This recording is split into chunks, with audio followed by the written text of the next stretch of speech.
I mean, if you're a Bears fan, you're thinking forward progress. Come on. 10, 219, 219. Forward Progress, a Chicago Bears podcast with Dan Bernstein and Matt Abeticola on 312 Sports. Here is your forward progress that you have earned as we talk Chicago Bears and NFL on 312 Sports. And Caleb Williams is finally weighing in. We are finally hearing what the Bears' young star quarterback has to say about the developing situation, trying to trademark his Iceman nickname. So, what's he saying? Well, I'm not sure he quite gets it. Is that your conclusion? Yeah. So he talked to Front Office Sports, Mm-hmm. and then I'm reading the story in multiple places. The one I have in front of me here is from CBS, and they lead with the fact that Caleb Williams wasn't a big fan of the Iceman nickname, but now he's warmed to it. And he's trying to trademark the nickname. He says it was never about taking the nickname from George Gervin, because we know that Gervin is trying to block the application. He's filed his own application. I also gave you all the lawyering as they're trying to sort through whether or not this can simply be worked out amicably between the two men with some sort of consideration, or if in fact one of these petitions gets approved and then the other will be contested within the 30-day contestation period. You mean if they can work it out between the three men? Because isn't Red Grange involved or no? No, not at the time. I just said he could be if he wanted. Okay. There was some speculation that Chuck Liddell and or local Chicago Politico Jerry Iceman Butler would be involved because he and George Gervin had met before, and Gervin said that's the only time he met another Iceman. But at the moment, it is just these two. Okay. And Gervin, it was Iceman during the 70s. And the Williams comment here was he told Front Office Sports the following: "It's all respect to George. I didn't know he had the nickname. I understand maybe what he's trying to do. We haven't talked, him and I, should be he and I, and we may at some point, but it was nothing between George and I." Should be George and me. We got all kinds of problems. Oh, Jesus Christ. Just read it, dude. You know, it bugs me. It just this stuff's so easy. He said, like I said, I didn't know. Williams filed 4 trademark applications that, if approved, would protect the nickname, a logo, and 2 silhouettes of his famous touchdown pass, granting him exclusive rights to that intellectual property for commercial use and prevent others from using the likeness for profit without authorization. Gervin's business managers said they wrongly believed he already held an Iceman trademark. And once Caleb Williams' application came to light, they contacted the U.S. Patent and Trademark Office to seek protection for both Iceman and, this is the first I'm learning, Iceman 44. So this is the question that sort of bugged me. Okay. Or the answer that did. When Williams said, it's more or less people making clothing or things like that.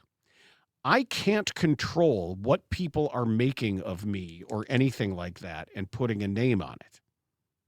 It's just to control that aspect of it. That was the main reason for doing it. Caleb, you can control what people are making and selling of you. Right, and correct. that is the entire point of this. Right. This is why you're doing this. Wait, I want to go back 1 second. Did you say that he was trying to trademark or patent the silhouette of his famous touchdown? Is that what you read? Yes. Where it wasn't the touchdown. It wasn't the touchdown. It was the fourth. It was the fourth down. The fourth down. They okay, said so not a touchdown. Yeah. Good okay, catch. So they were wrong in there. Yeah. They're wrong in that. You're right. Yeah. That it was Okay. it was the fourth down pass where he did sort of the Jordan thing, roll, which which I think he's going to have trouble with, because I think Nike can easily just say no. That's right. too similar to Jumpman. It's clearly you're doing it because of Jumpman, and it is reasonable that, and not a reasonable person. The standard is an ordinary person could mistake the two. I think that 100%, you're correct. That if Nike wants to challenge that, they could have an easy challenge on that. But when Williams says it's more or less people making clothing, I can't control what people are making of me and anything like that, and putting a name on it. That's what this is. Right. That's the whole point of it. This is your legal effort to control specifically that. Your image, yes. Yeah, Correct. your image and your likeness. This is what in your name. This is what you're doing. This nickname cannot be used by anyone, or that silhouette can't be used by this. This is your effort to very specifically control this. Yeah, and I agree with you too on the silhouette and how close that is to the Jumpman. That Nike and if that's the standard is an ordinary. Yes, it's not a reasonable person; it's an ordinary person. Okay, yeah, I see that. There's no contest in that one. Right, because so if somebody says, "Hey, stop at the shoe store, pick me up a pair of shoes with the logo of the guy with his arms out and his legs spread," you could easily come home with the wrong shoes, and wonder why did I just pay $300 for these? So that could happen. But then Williams said, "This is Caleb Williams. At first, I didn't per se like the nickname. I thought there were cooler nicknames, and then it all kind of came together. My teammates gave me the nickname. My teammates started calling me it around the facility and things like that. I just kind of let it fester and become what it is now. I've actually earned a liking of the name." Hi, Frank. That would be Frank the dog. So that's interesting. Yeah, you're going through a lot of this for something you don't like all that much. So my response would be, you wouldn't be doing it if there weren't massive dollar signs attached to it. It's one thing for you to say, I'm doing it just because I love the nickname and I want it to be my nickname and it's important to me. That tells me that Gervin's people should call Caleb's people and figure it out and not necessarily let it get to some sort of official grievance through the patent office. Just come up with some money, figure out some standard by which he could use it that would be okay, and negotiate accordingly to make everybody happy. There's got to be a way to do it. Yeah, I think you're spot on with that. Yeah, that's really interesting to hear him say that he didn't even like the nickname. I mean, because you wouldn't go through all this trouble, like you said, unless there's massive dollar amounts attached to it for something you didn't even like and you've had to warm up to, and it was a nickname you didn't even want to accept from your own guys in your own facility. So, okay, then you're doing this for financial protection reasons, and that's fine. That is within your rights. But what if you've never heard of George Gervin or never heard of the nickname or don't know anything about him? Just call him. Just talk to him about it. See if you can work something out. Because real quick too. Oh, God, sorry. I was just going to say that I've heard from a lot of people, including my own son, who's like, just let him have it. No one knows who George Gervin is. No one knows he was called the Iceman. And my response was, and will be to so many people who are saying that, who cares? He's now, that's why these laws exist. Correct. The fact that you haven't heard of George Gervin is the point. That it's not all about the next person being allowed to just have a name or an image or a likeness and own it. That's why there's patent law. That's why there's copywriting, to keep people from doing it because you haven't heard of these people. But there also are a lot of people who've heard of George Iceman Gervin that are still walking the planet today. Yes, indeed, there are. Including the man himself. But there are, the actual George Gervin, who's standing right here saying, hello, I'm right here, and played for the Bulls. Had a pretty interesting last little run there with the Chicago Bulls, in fact. I was excited when they got an aging George Gervin. But come on, man. Like, I've never heard of him. Who cares? Well, what? They'll figure that out if they've got their lawyers. If we can be specific, I don't know if you're being specific and accurate with it, but did your son really not know George Gervin's nickname? He knew, right? I think he'd heard it, but I sent him the poster. I'm like, this is an iconic poster. I know a lot of people who had this poster, and when I showed him that, he's like, oh, okay, all right. Because your kids like trivia knowledge and understanding of the NBA and knowing it's not normal. So for him to he knew. So he knew of it. Okay. He knew, but I don't think he knew Like he could give you he probably knew he was a 4-time scoring champion. Yeah. But I don't know that he knew the significance of Iceman. And then Iceman with it. Okay. And Caleb doesn't even really sound like it's that big a deal to him. No, he doesn't. And yeah, that's the whole point is like if he wants to stop people from, I mean, that's the whole point of doing this. Yes. Like people, and I agree with people shouldn't benefit off of his image and his name and his likeness. That's the whole point of what these laws are for. Yes. Yes, So, that's why they exist. yeah, like if you don't like, he doesn't have to take over the Iceman nickname if he doesn't like it to protect himself from people benefiting off of his likeness and image. No, and he can also pick a different nickname if he wants. Correct. Pick one that he likes. And But you really can't give yourself a nickname though. That doesn't really work. No, it gets back to the Cheers episode when Cliff Clavin decided to nickname himself. And there's an entire episode about nicknaming oneself. No, Yeah, you can't. It's very douchey to give yourself a nickname.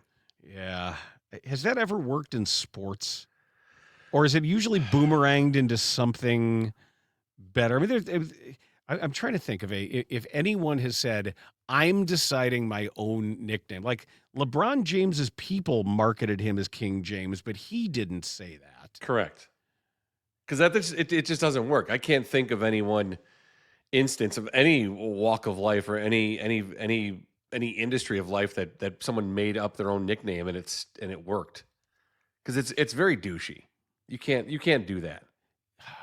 Well, Shaq used to do it, right? Didn't Shaq say like big philosopher and big Aristotle and yeah? But you like never take Shaq serious though.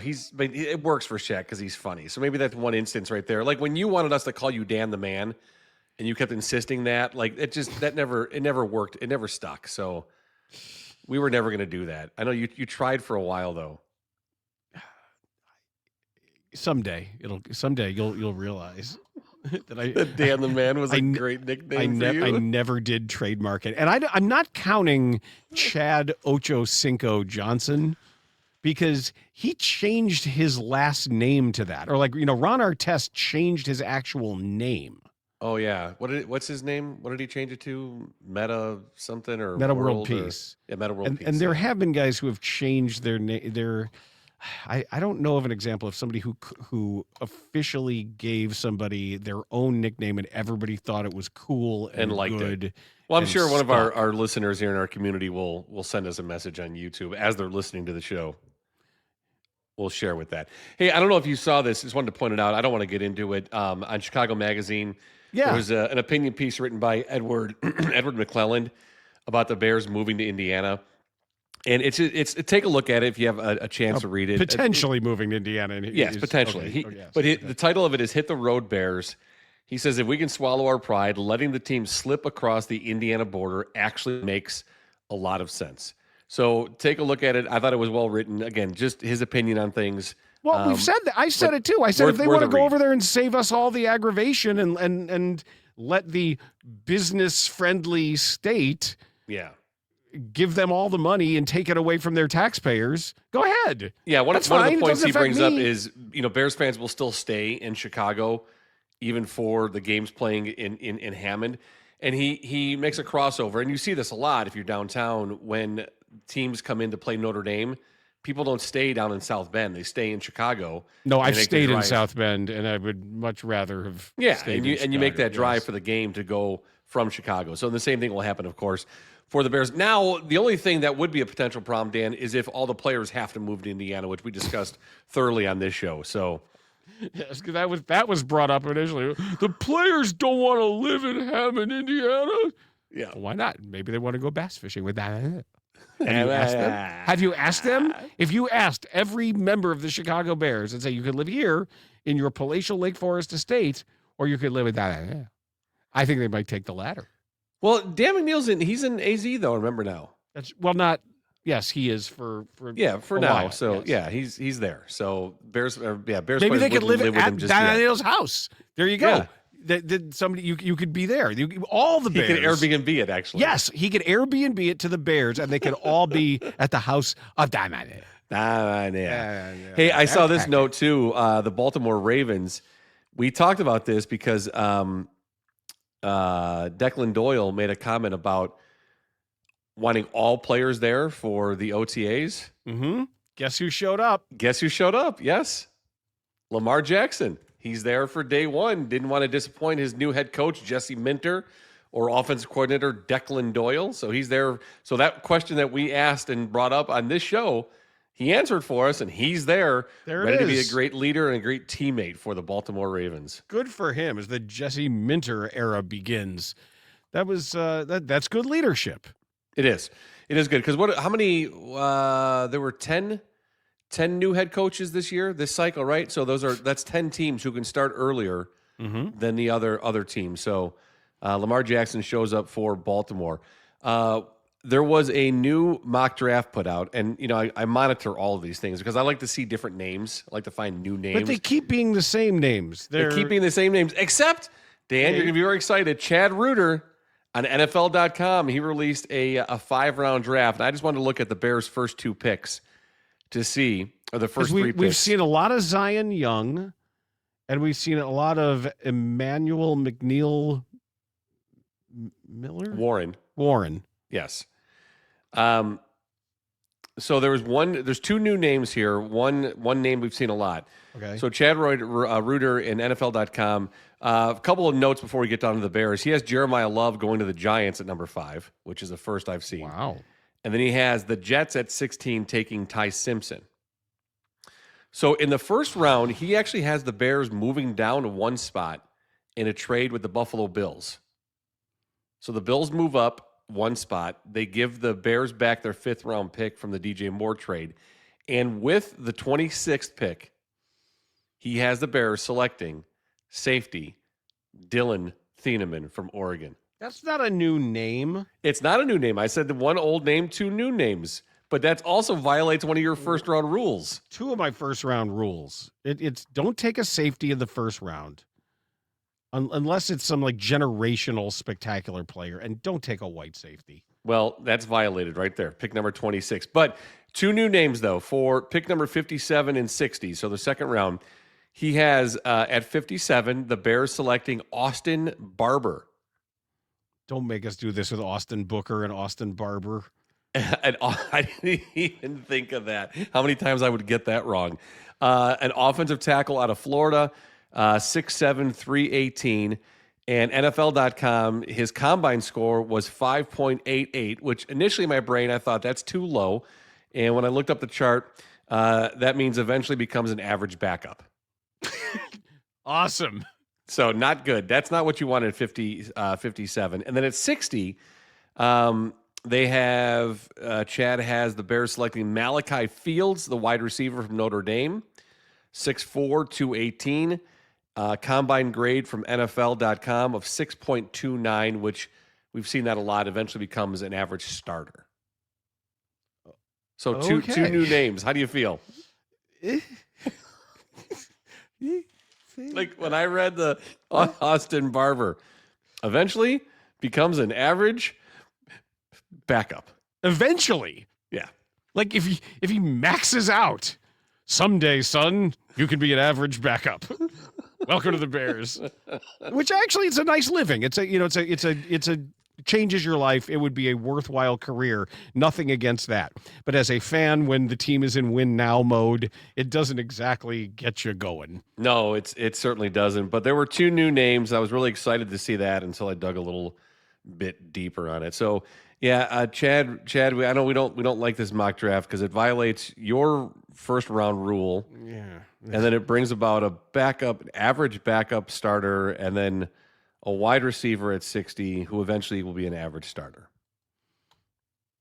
Well, they have guys. I thought that already on the team, you've got Jade Walker, who is a developmental wide receiver that they, by all estimation, they believe he's on the rise. I don't know that you need another kind of project wide receiver out there. No, I think if the Bears take a wide receiver with one of their first 3 picks, it needs to be a guy that impacts immediately. It needs how about a crazy fast guy? That's what I like. That to me is a top 60 guy. If you're doing that at wide receiver, if you want to get a wide receiver on day 3, a guy you can develop and bring along, I'm fine with that, but not in day 1 or day 2, not in your top 60 picks. No, that's not a developmental pick. Correct. Those picks have to affect winning immediately. Right, because we've seen that already from this regime. Yeah, come in and matter right now. Yes. Whether you're starting, whether you're in the game plan, or whether other people are worried about game planning for you, matter. And maybe, I don't know, maybe they think it just takes them a lot of time to learn a very complicated system. I don't know. They have... No, I don't know that I would want them to use a pick there on some high upside later guy when who knows if even we're going to be here then. I'm greedy with the Bears right now. I'm really You should be. I don't have a lot of patience, and I'm just greedy. I want them to. They've replaced Duvernay. They've replaced Zacchaeus. Have they replaced Zacchaeus? Yeah, probably. So, it would make more sense if they took a tight end there. Well, who's the guy they signed from Detroit? The returner though. Oh, what's his name? The 31-year-old. Yeah. Yes. He, and I will remember his name. Raymond, right? Khalif Raymond. Khalif Raymond, yes. Thank you. Khalif Raymond. Yes. Yeah. So that's your guy. Yeah, and I like the fact that he actually had the Bears taking an offensive tackle, because you know how that important that is to me. But just if you're taking a guy at 57, he better not be eventually an average backup. No. Like, he better be a guy that's competing for the job now at 57. If you can't compete for this job, you can't compete for any job. That's actually a good way to put it too. Right. If you can't step into this situation, and there might be a fourth round pick. No, you're absolutely correct on that.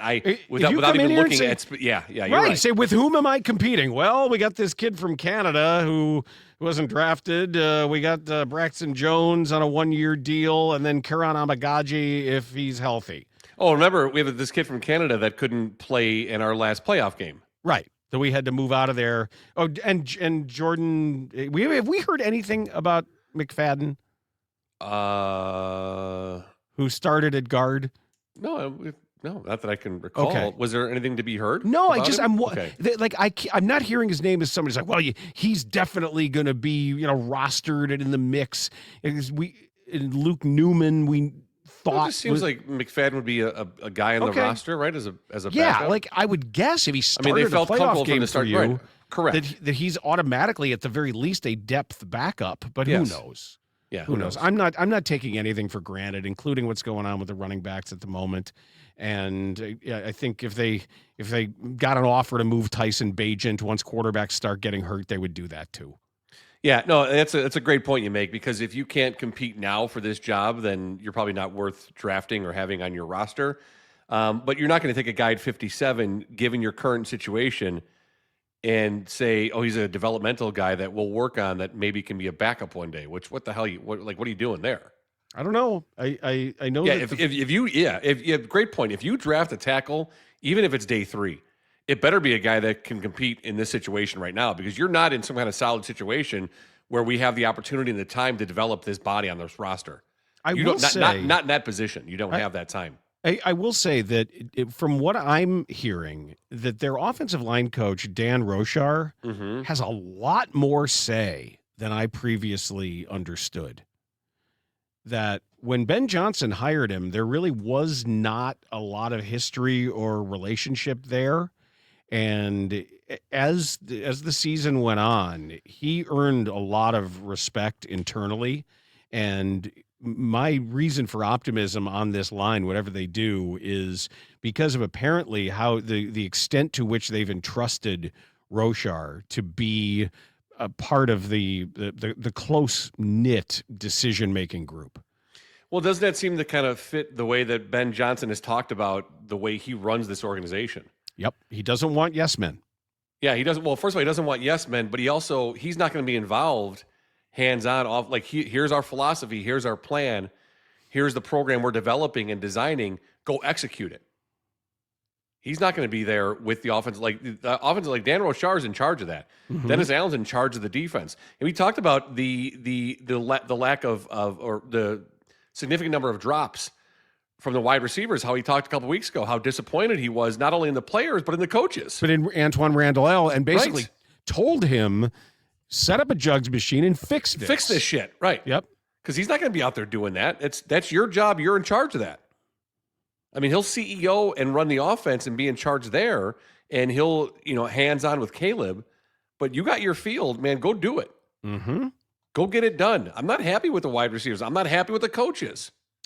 Let me add one more note from something that caught my eye in the NFL today. Okay. And that was the fact that the league has declined comment after Troy Aikman talked about his role with the Dolphins. Did you hear what he said? Wait a second. So this is different, though. I didn't know that they were asked about it and decided not to and declined saying anything.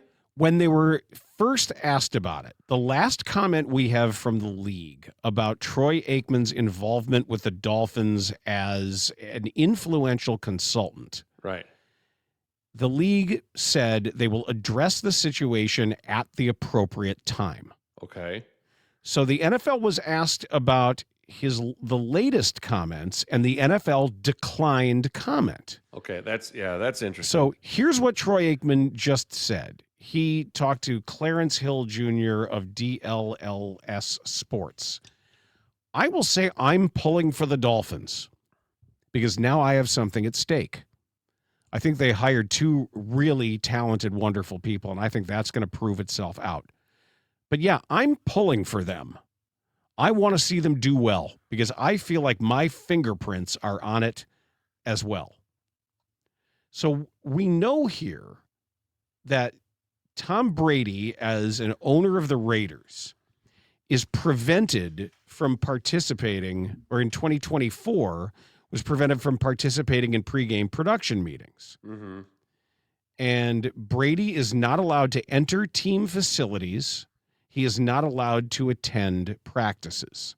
And now he's allowed in the production meetings, but now can't enter team facilities, can't attend practices.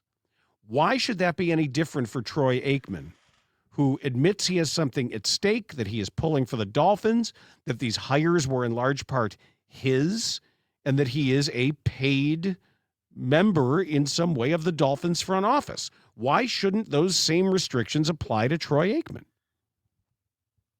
There's no reason why they shouldn't. I mean, if the concern is Troy Aikman, a paid consultant by a team, getting information from Team X and sharing that information, that's the concern, right? That would be the fear. Well, there's more. There's more in the comments where Aikman says, I think the Dolphins were wise in understanding my relationships around the league and knowing that I have information they don't have or can't get. And I think they were smart in taking advantage of that.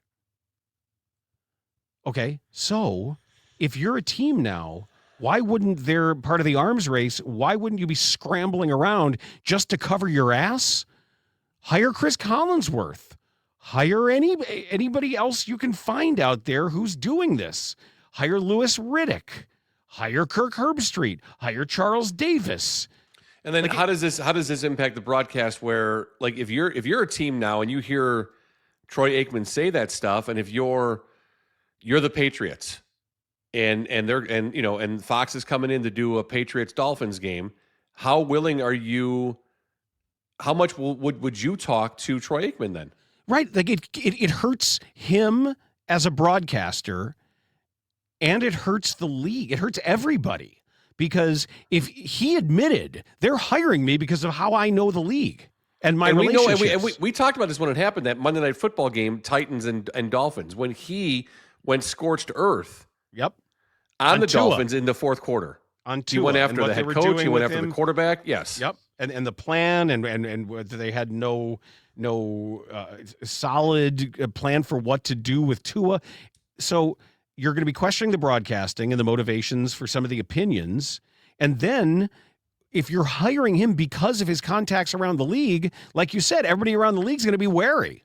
They're not going to talk to him the same way. Right. I would think so. Yeah, like I'm not going to give you anything proprietary that you're going to go take to the Dolphins. Why wouldn't every team now be immediately dividing up all the wisdom and trying to cancel out the advantage gained by having one person who's got all this inside knowledge. The NFL is handling this poorly. There should be, maybe Brady was just so powerful and so big that Brady cowed them out of doing it. But you got to put in a hard wall here at some point. If you give a shit. I also think too with the Brady situation, and maybe I'm just wrong. Maybe that's just my own thinking on it because of how successful he was in the league for so many years. I think a lot more people didn't like or even hated Tom Brady because of his success and because of the arrogance of Robert Kraft and Bill Belichick during those championship years, that maybe people went harder against Tom Brady's ability to get information or be around teams for his broadcast than people would with Troy. Because I don't think the feelings are similar towards Troy Aikman.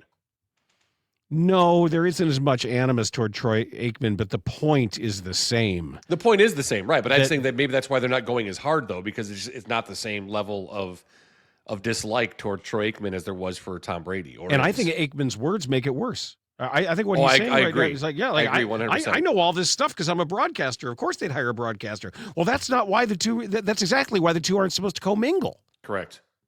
Because so you brought this up in the middle of the season. Like you brought it when this story first came out, you brought it up. And it's, at my thought to it was just not as strong as your feelings were. But it is very significant. And I'm glad that you called it out in the middle of the season when this originally first came, because they shouldn't. The two areas shouldn't mingle at all. Right.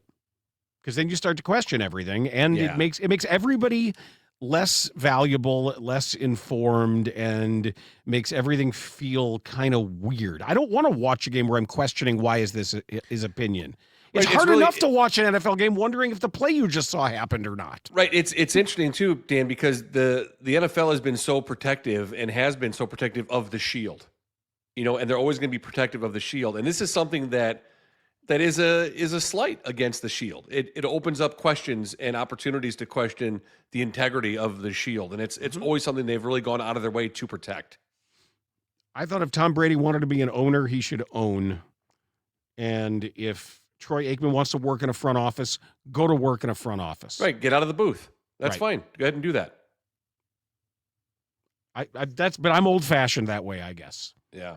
I just don't think it's appropriate. That would be the equivalent of a lobbyist working in the government, or a lawyer with a conflict of interest. And when you're questioning motivations, it's not. We're not dealing with incredibly important things when it comes to football in that regard.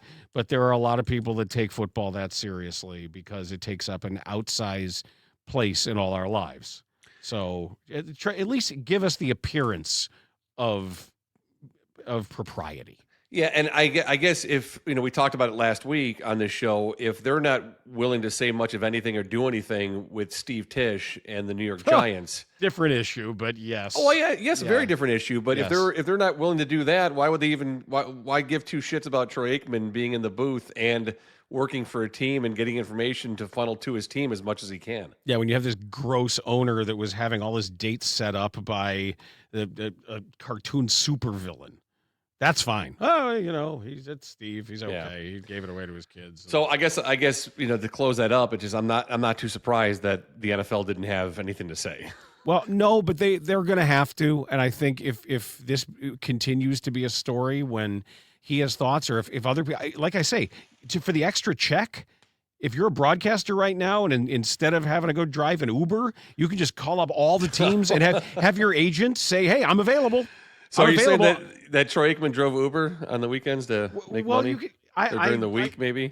I just know that if you need a second gig and an easy one, if you're Chris Collinsworth, hell, I know he just sold a PFF or whatever it was for $200 million, but go ahead, make yourself available. Say, yeah, you want me to consult? I can consult. League says I can consult.